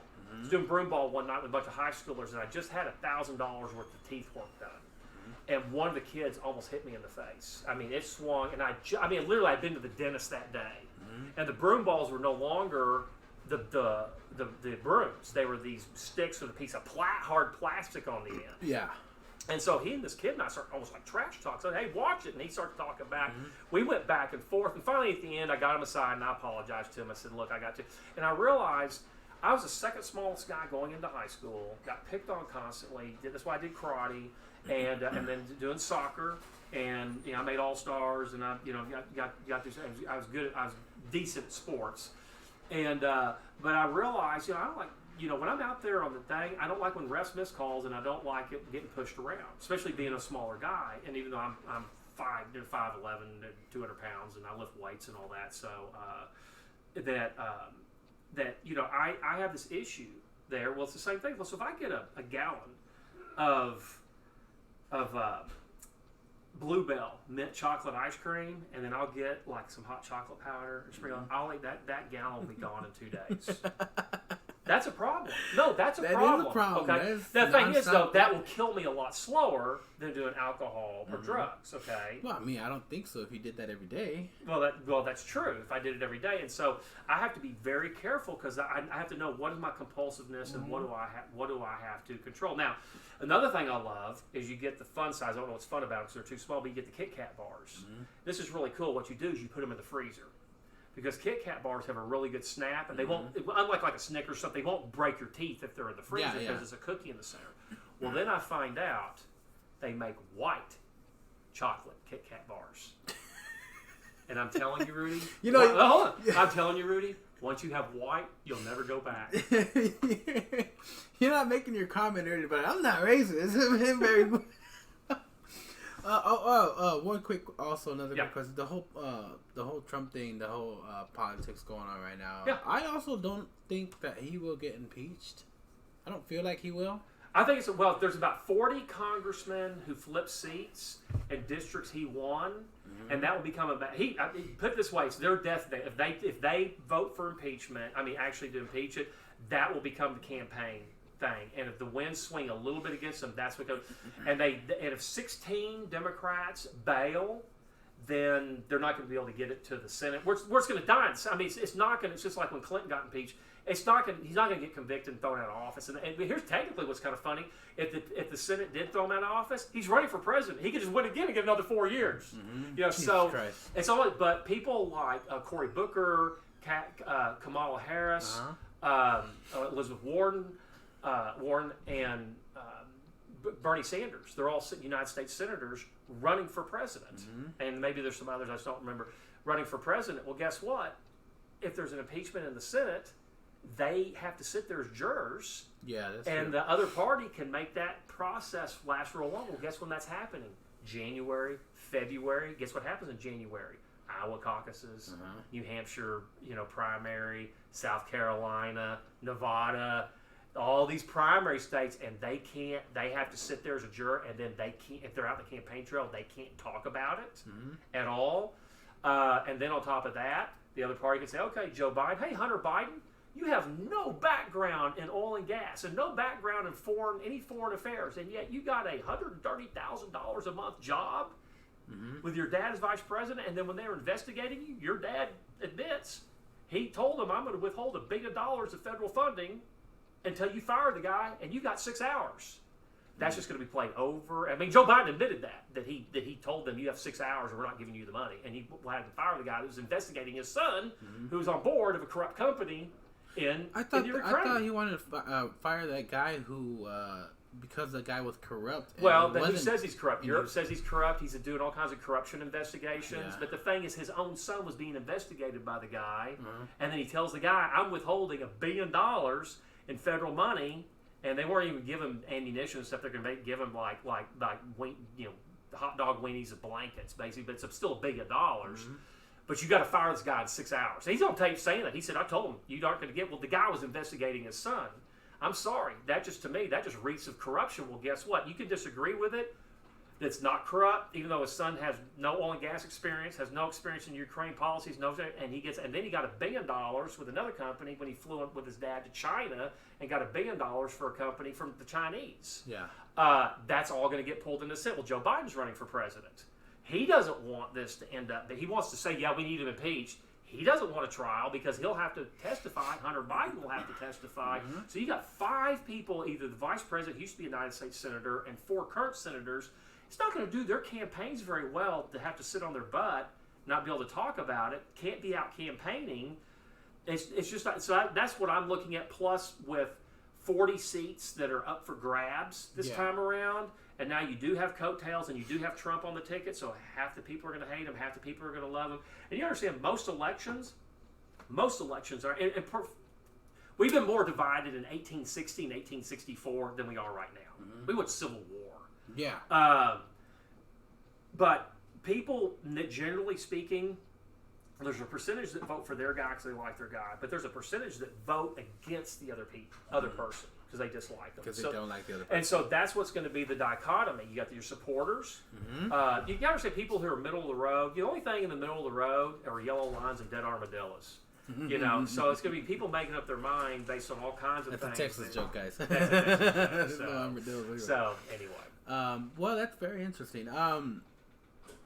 Aside from Trump rerunning as a Republican, has there anybody else that's running as a Republican? There's 3. There's a guy by the name of Sanford. He used to be governor of South Carolina. He's the one who left his wife and 4 kids to take a walk on the Appalachian Mountains, and he was actually seeing a girlfriend from Brazil. He had fallen in love with. So his name's Mark Sanford. So he left the governorship and then ran and won as a U.S. congressman, and then I think he got defeated in a primary, and then now he's running for president. William Weld, who was governor of Massachusetts. Be up there in Massachusetts. Ask not what you can do for your country, but what your country can do for you. That's not actually that quote. Okay, give me some clam chowder. Can I have some clam chowder here? And I love doing voice like from Perth. Go down, take a walk on the outback on Perth, and we're going to ride. Get to see the great whites out there and all that. So, anyway, what was your question? Now I've digressed. It's like which? The other guy's running. So it's Bill Weld, it's Mark Sanford, and then there's another guy who's been, I think, a former governor.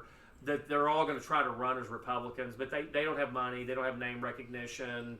It's one of those things that when you run, sometimes you run. It's kind of like being in a football game. Behind 28-0 or by 28 points going into the fourth quarter, and the other team starts making mistakes. Do you feel like our system is still working? Yes. The way our government runs is still working? The whole two-party and one person controlling everything still Well, it's not one person controls everything.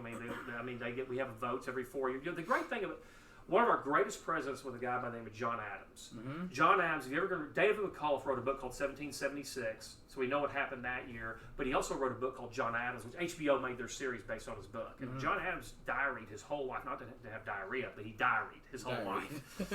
And you have to think about the greatness of our structure.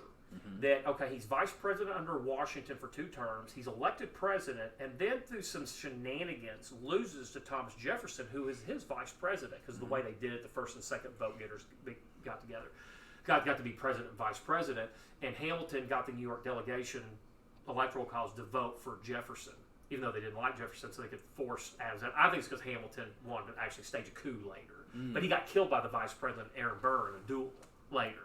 So you think about we're having hard times. Yeah. The Vice President of the United States, Aaron Burr, killed the former Secretary of the Treasury. Okay, and one of the guys that wrote the Federalist Papers and that type of thing. And so, but Adams lost the presidency, and you think about that. He's the chief executive, but he's also the head of the military, and he peacefully handed over power. Think about that. And every 4 years.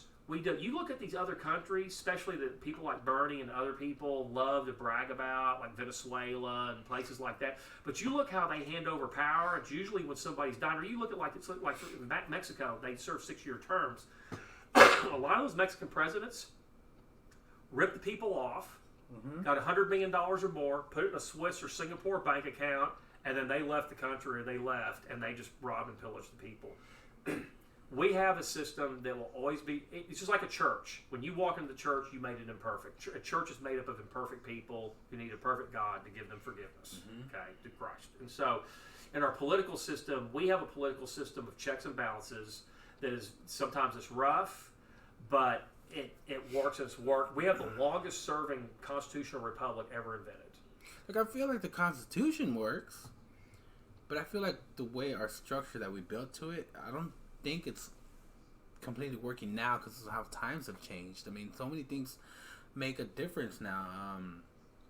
But you still have a First Amendment, and back when they did the First Amendment, they did back the First Amendment. The only thing is print or you stepping up on a soapbox and talking. They didn't foresee the internet. They didn't foresee newspapers. I mean, excuse me, they had newspapers. They didn't foresee newscasts and TV. Social media. They didn't see social media. Social media has so much of an influence. So you have to understand that yes, everything has changed from the founding, but our structures and if you don't like something, guess what? We have a thing called a constitutional amendment process. So, for example, back during the Vietnam War, before the Vietnam War, you know what the voting age was? What was it, like 21? It was 21. 21, yeah. During the Vietnam War, because of Vietnam War, there was votes and it changed, and the voting age went down to 18. So they're saying, look, if you could draft us and send us off to war, we should be able to vote for whoever goes in there. So we have so when enough people rise up, when there's enough majority rises up to want to change something, we have the ability to do it. The thing is, for you on your side, for me on my side, maybe we're walking together, maybe we're walking off, is to convince enough people to say, we need to change this, and you do it through a constitutional amendment process. And you also do it by electing your representatives, by electing your senators, by electing the president. And guess what? Look at the presidents we had. We had George H.W. Bush, then we had 8 years of Bill Clinton, then we had 8 years of George W. Bush, then we had 8 years of Barack Obama. So we flip back and forth on parties pretty consistently. And so people don't like where you're at now. It's only 3 years in. I mean, how do you think I felt during the previous 8 years with watching my health insurance going up and being demonized that I'm a racist just because I disagree with some? Care less what color somebody is, because I disagree with somebody's policy, constantly be called racist. I mean, you get tired of that. And so what happens is so when people are upset right now, I said, how do you think I felt during the last previous 8 years? All right, being lambasted and now paying $16,000 a year in health that I can't afford. I have to go put it on a credit card, borrow money to go pay my health insurance because it's gone up so much. So there's hope for the system. You live in the freest, greatest country on earth. We put man on the moon. We have the longest serving constitutional republic. We have the greatest economy we've ever had. Black unemployment is at ever lowest rate. Hispanic unemployment is the lowest rate ever. We've got a bustling, booming economy. We haven't seen an economy like this since like the 1960s. We live in the Dallas-Fort Worth area where we have like more jobs than people looking. I think right now across the United States as a whole, there's like 7 million more jobs than people looking. So I mean, you have where's everybody trying to get into? They're trying to get into this country because we're the greatest, freest country upon the face of the earth that's ever existed. Well, if here's what confuses me: if the job is rising in DFW area, which it is. I know there's a lot of jobs. And average wages across the United States have now gone to $5,000. But I also noticed that the homeless problem is rising. I've seen. I don't know what the statistics are on it, but we've always had a homeless problem. I mean, there's always been. Ever since I've grown up, there's a homeless problem. When I first moved to Arlington, though, I didn't used to see homeless people. I used to see them in Dallas and a little bit in Fort Worth. But yeah, there's homeless people here in Arlington now. I see panhandling every corner I go to that has a highway or anywhere near a highway. So, and then I also know not all of them are real panhandlers. Right. Well, what do you think they are? Do you think they're on mushrooms? No, if they're on mushrooms, they'd be smiling and having a good time. They'd be walking the parks, Hey, don't make fun of mushrooms if you don't know what it feels like. So that's why I was asking. I don't know. Here's what we do know is that number one, there are a certain number of people that just are really mentally have issues. I don't know what that percentage is. Okay, but we also know that there's a percentage of people that are just strung out on drugs and just won't seek help. And there's a lot of private organizations and public organizations that will help people. And then there's just people just taking advantage of the system and they're just lazy. Now, what those percentages are, I don't know.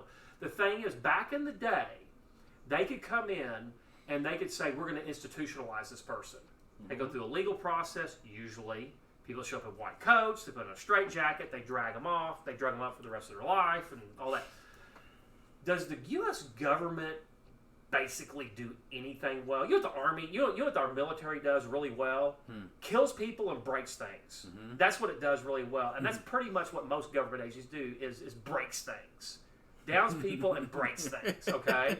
Because it's a big government bureaucracy, and when you're a bureaucrat, your first job is not to lose your job. Okay, so everything's about self-preservation, to keep your job.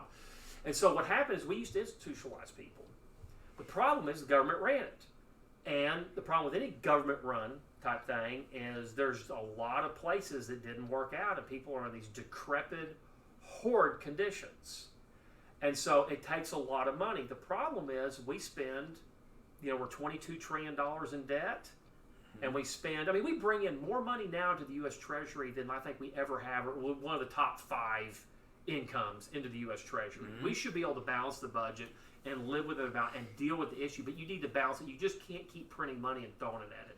Yeah. Because your children or grandchildren or all the children you don't know about, they're going to come in and they're going to have a problem when everything eventually spins out. And what they did in Germany back in the night that led to the rise of Hitler is because their economy went bad, and to pay the debt, they hyperinflated the currency.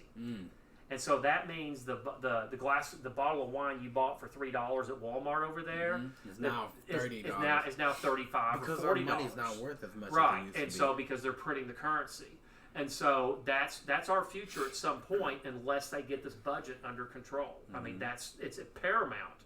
You can argue about we should spend money on this thing, but you can't spend money on everything. I mean, socialism and government programs are great until you run out of other people's money. And then the people who become most dependent upon it are the ones who are the most hurt. Yeah. And so that's why it's very important that if you can be self-sufficient, self-sustained, and not have to depend on anybody else, including the government, you're going to be the best off. But those people that are most dependent on are the ones that will be the most hurt if everything fails. That's why I'm opposed to the minimum wage being raised to 15. Because people complain that you can't live off of minimum wage. You're not supposed to live off minimum wage. Well, here's my argument. Milton Friedman, who is a Nobel Prize winning economist, said, "Why is it more compassionate to have somebody unemployed at $15 an hour as opposed to having them employed at $7.50 an hour?" Because what happens is what they're finding is in most places where the economy's doing well, wages go. For example, when the oil boom was happening here in Texas, they were paying people $18 and $22 an hour starting at McDonald's in Midland, Odessa. When oil was just bustling, when you have a bustling economy, employers treat employees better because they know you can go get a job 5 other places. When the economy's bad, they know you can't find a job. They can treat you some other place paying the same wage for the same thing. They know they can treat you like crap. So when the economy's bustling, you have choices. They have to treat you better. And so 2 stories real quick. I remember Alexandria Ocasio-Cortez, AOC. She was a bartendress, wins the primary, becomes a U.S. congressperson. Congratulations to her. Well, then she goes back to visit a coffee shop she used to work at because they were closing down. You know why they were closing down? The media didn't report this part of the story. The owner said they were closing down. You know why? Because they raised the minimum wage. If they raise the minimum wage. And so what happens is every time they've raised the minimum wage, black youth unemployment goes up. Mm-hmm. The place where you need employment the most, like you said, those entry-level jobs. I worked minimum wage jobs. Yeah, I did. It was an entry-level job, and guess what? When I did good, I got a raise. And then guess what? I found a better job that paid more. And so it's an entry-level job to allow people. And I think if you and the employer, or let's say a youth, a 16-year-old, they and their parents and an employer all agree to a wage, who's the government to come in and say, nope, you can't pay them that? If everyone agrees and you got this. And also setting a wage for San Francisco and New York City that's the same wage for someplace in Utah and Kansas and Alabama, that the cost of living is different. Yeah, so that's each very state, true. each state actually has a minimum wage, or most states already have a minimum wage set. Some of them don't do anything about it because there's a federal minimum wage. But what would happen, just like marijuana being a state issue right now in Colorado, it's the same thing that should happen to the minimum wage. It should just be set statewide. Statewide may even let the localities do it. And then they can do it to fluctuate it for their economic needs. Because guess what? When you drop wages, employers come in. But if you can't have any kind of competition because of this kind of this socialistic thing of you got to have this minimum price here, then it doesn't create the opportunity. They're going to put their stores and stuff in the best areas. They're not going to go into inner city areas and take a risk, because if the employment is if the cost of employment's X here and it's the same X over here where there's more population or higher pay or people that make more money, then they're going to go over here. Whereas if you drop the cost of wages, they'll be saying, I can open a hamburger stand over here because I can pay a little bit less, give people entry-level jobs, and I can sell burgers in an area and people will come. I can afford to do it. And you get the economic engine going. And that's what makes America a great place, because they're just free enterprise economic system. It's not always fair, but neither is government. I do also feel like bigger businesses are also a little bit to blame, because when the economy's doing great, they don't make their product any cheaper for us. Their product still costs but the free market does.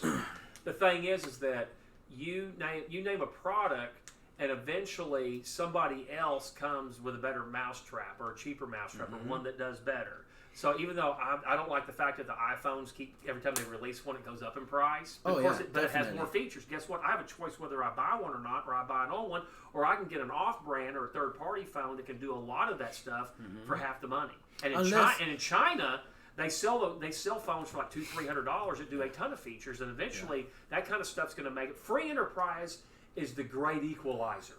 It's not a matter of having government come in and dictate stuff. It's about, because here's what big businesses do, is they come in and they get the government to allow them to have a monopoly. So then now it's not just big business, it's the government coming in and saying, nope, can't have any more players in this area. Or we're going to I'll give you a real simple example. There was a company that was going to offer milk, a gallon of milk, 50 cents cheaper. And they're going to do it health-wise, they're going to do it according to standards, but they had a way to do it. Well, boy, did the milk lobby kick in, and they started calling their congressmen and senators, and Senator Kyle, a Republican from Arizona, was on that committee, and along with a bunch of Democrats, and they came in and put so many regulations on that company, they couldn't sell milk for 50 cents less. Well, who does milk selling 50 cents less a gallon benefit? Most. It's the poor. Yeah. It's people who are poor because they spend a higher percentage of money on food. Same thing on energy, because we had these Trump tax cuts. Guess one of the things that's happened?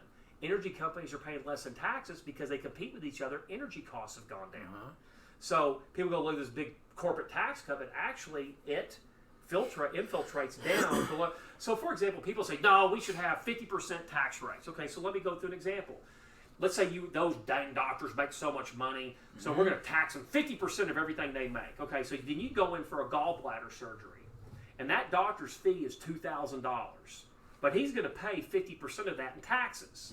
So when the doctor gets his $2,000, he's going to take $1,000 and he's going to give it to the government, right?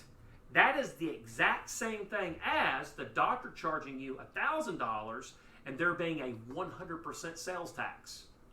He'd get his $1,000 and $1,000 goes over here. So a 50% income tax is actually a hidden 100% sales tax on you. So when you're raising taxes on people, it all gets. Al Gore even said a high tax rate is actually a hidden sales tax. Yeah. So what happens is when we get taxes low, it reverberates across the economy and stuff gets cheaper to do. And it broadens the base. You want a broad base of taxpayers where everyone's paying, not where you have a few. Because, like, for example, in a place like Maryland, they instigated a millionaire tax, kind of like what Elizabeth Warren's wanting to do. Yeah. And at that time, they had 3,000 millionaires living in the state of Maryland. When they instigated that tax within a few short years, you know how many millionaires they had within a few short years in Maryland? 2,000. They lost 33% of their millionaires. They moved. But if and actually, the taxes, the tax revenue dropped because of the millionaire tax. But if they made that world U.S. wide, where would Okay, so you're going to do a wealth tax. Okay, so here's what they've done in other European countries. They've done wealth taxes. They said we're going to tax all your wealth. Okay, well, you own a Van Gogh and you own a name another famous painter, a Monet. How are you going to value it? It's a priceless painting. How you're going to tax them on that? So guess what happens?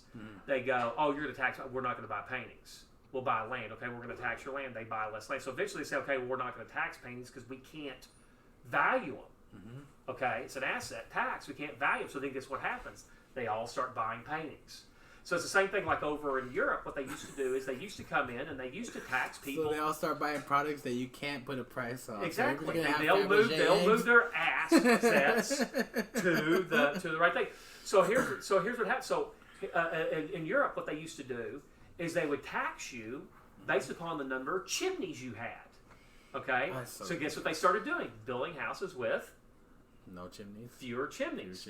Then they started taxing you on the number of windows you have because obviously you're rich, you have more. So guess what they started doing? Building fewer windows. If you ever go to Log Cabin Village here in Fort Worth, they gathered cabins that people actually log cabins that people actually lived in Collin County and around the areas and all that. And one of the things you'll notice is no closets. And you're like, why is that? And they said, well, because they taxed them on the number of rooms. And if you had a closet that was counted as a room, you got taxed. It would be a 2-room house. So you saw a real rare 2-room log cabin. So they made the closets were always the corners. Then they could build a loft, but it wasn't closed off. So you could kind of have an open attic. And corners were the closets. That was all driven because of taxes. So anytime you try to drive tax, you think you're going to tax people, it's going to be real simple. It's not. So, okay, I don't know. I know there's something like I know there's a catch somewhere in there between Elizabeth Warren's 2-cent tax. Wealth tax. Wealth tax. Her About 2-cent wealth tax. What do you see as a problematic with that? Let's do this. Let's not tax wealth 2%. Let's take 100%. Let's just take 100%. You know how long you run the government? If you take all the wealthy people's money, I think you make them run it a year, half year. Now, guess what? They have no money. How do you think Bill Gates basically fights malaria, and I think his organization with a few others has stopped polio from spreading in these third world countries. Yes, you know why? I've heard about that. You know why? It's his private money. He does. Guess what? If he didn't have that money, there'd be a bunch of people with polio, and people would have died of malaria. It would kill people. True, but they're not really Americans, so it doesn't matter. Oh wow, man. So the thing is that people just like, for example, look at John Kerry. John Kerry ran for president in 2004. Yes. Okay, he's a senator from Massachusetts. Okay, Massachusetts up there. But guess what? Massachusetts has a boat tax. If you take your 65-foot luxury yacht sailboat and park it in Massachusetts, you pay a tax. If you have it parked in Rhode Island, it's less of a tax. Guess where John Kerry, a Massachusetts senator, had his boat parked? Pretty sure Rhode Island. It was Rhode Island. Yeah. His wife is a multi because she's the Heinz, like Heinz ketchup. She was married to Senator Heinz. He died. She had the wealth, so he married her. He became very wealthy. And I think his tax rate was like 13% or 16%. I mean, the fact of the matter is, if you try to tax wealth, it's going to move. You're just going to force it to move someplace else where it may not be as productive. Yeah, because they always find a loophole, right? Right, and they're going to try to hide it, and they're going to try to hold on to it because it's their money. And so the thing is, when you lower tax rates, guess what? Economic activity starts happening. They start buying businesses, and they take a risk over here, and they do this, and they do risk capital, which means that they travel, which means they're doing hotels, they're going to, they're ordering pizza, they're eating in restaurants, they're using the travel industry. That's where all the rest of us work.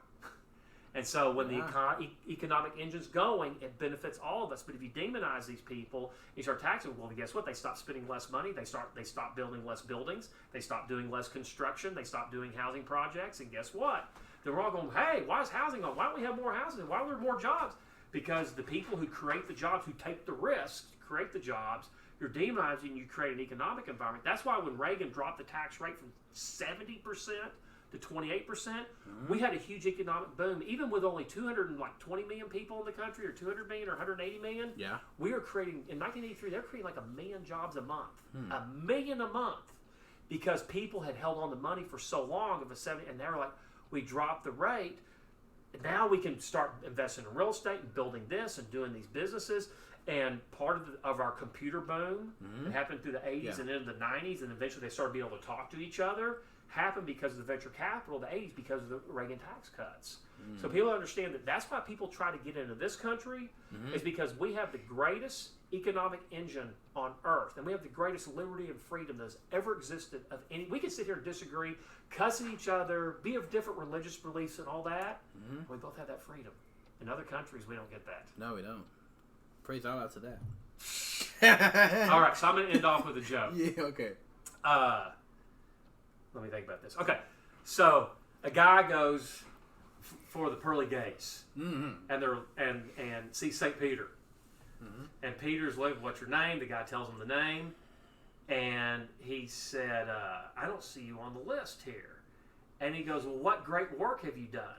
And he said, he goes, I tried to save a lady's purse from being stolen by a band of Hell's Angels bikers. Peter goes, when did that happen? He goes, about 3 seconds ago. Where's the what? You actually didn't get the punchline on that? He's not on the list. He said, how did you, what great work have you done? He said, I tried to save a lady's purse from being stolen by a band of Hell's Angels bikers. And Peter said, when did that occur? And the guy goes, about 3 seconds ago. He just died trying to save a lady's purse. Oh God, I've got to start with it. This is why comedy is so... No, wait. You know why? So... You know why I don't find the joke in that? Because I'm not a religious person. Okay. But you have a man bun. But the only... That has nothing to do with anything. It's not a man halo. But the only thing that I truly believe, that the only way I'll get into heaven with all the shit that I've done in my life, with all the fuck ups that I've done, is if I put my life in ahead of somebody, not ahead of, but like for somebody else's. That's the only way I believe I'll get to heaven. Oh, you mean helping somebody? Yeah, like if I take a bullet for somebody. Okay. That's like the only the only loophole that I can find. Here's the thing: we're all hypocrites. We're all sinners. There's only one perfect man, and they crucified him. And he died. He was in the grave, surrounded by Roman soldiers on a guard of a tomb that was marked. And then he rose on the third day. And that perfect man, Christ, if you accept him, there's forgiveness of sins and right standing before God. Not because I did anything wrong, because of what he did right. Yeah, see, I don't believe it that easy. But it's one. But here's the whole crux of Christianity. It's one thing. We can argue churches and this guy and the tall hair and money and all that kind of things. Did Christ rise from the dead? That's the crux of all Christianity. It comes down to that one event. Did he rise from the dead? Because if he rose from the dead, then he died for your and my sins, and he sits at the right hand of God, making intercession for us. Yeah. And we have a ticket to heaven, and we can have heaven on earth, and we can be changed from the inside out. What do you think helped me stop drinking? Like I said, there's a change from the inside out. I love drinking. I love getting drunk. I actually love getting drunk. Didn't like the taste, but then I knew it was a problem. I said, God, if you'll help me, I'll never drink again. That's me. I'm not putting that on somebody else. As you grab your wine again, I'm not going to take your wine. I'm not going to break your bottle. Sure it's not the temperance movement. And do all that. So yeah. So okay. I'm going to end off with another joke. This will be a political joke. All right. Let's do political. So I had somebody come to me the other day, and he goes, "You know what we ought to do in North Korea? We ought to bomb North Korea back to the Stone Age." I'm saying, what does that do? Send them back 2-3 weeks? All right. Thank you for having me, Rudy. I appreciate it. No problem, Rob. I'm gonna end with a joke of mine. No, I'm not. Hey, Rob, it was really great having you on. We gotta do it again soon, whenever you can. I know you're gonna be busy for a little while. I'll come up periodically. And we talked. You talked a lot, but I learned a lot, and also I feel like we got to know a little bit about each other more. Well, and then so here's what I want you to. Here's your assignment. If they're sponsoring I quit this, college. Okay, I want you to find an item at Hempy's that I would approve of. That you would approve. I would approve of. That's your job. Next time I come on, I want you. Maybe it's a choice of 3 things. But I want you to have an item you can actually buy at Hempy's that everybody's white dad would approve of. What about hemp flavored bubblegum? No. Especially not for Halloween. Don't hand that out for Halloween. Oh, and with that, guys, thank you very much for watching or listening, whichever one you're doing. Don't forget to follow the Facebook, Rudy Ramsey, Instagram, still UNG Odyssey because I can't figure out how to change that. The Twitch live stream, it is twitch.tv/Rudynomics podcast. Anchor app, you can find all my shit on there, and then Apple Podcasts and Google Casts and Spotify and Apple I already said Apple Podcasts. Follow us on that and follow me on that. Just as long as we're not on like Whisper and Tinder and that type of thing. No. Yeah. And thank you Hempy's for being the sponsor. Hey, I'll take not any sponsor, but something I can relate to. Apparently, you will take any sponsor. You got Hempy's. Thank you for having me. No problem, dude. See you guys again. You're pretty fucking awesome, dude.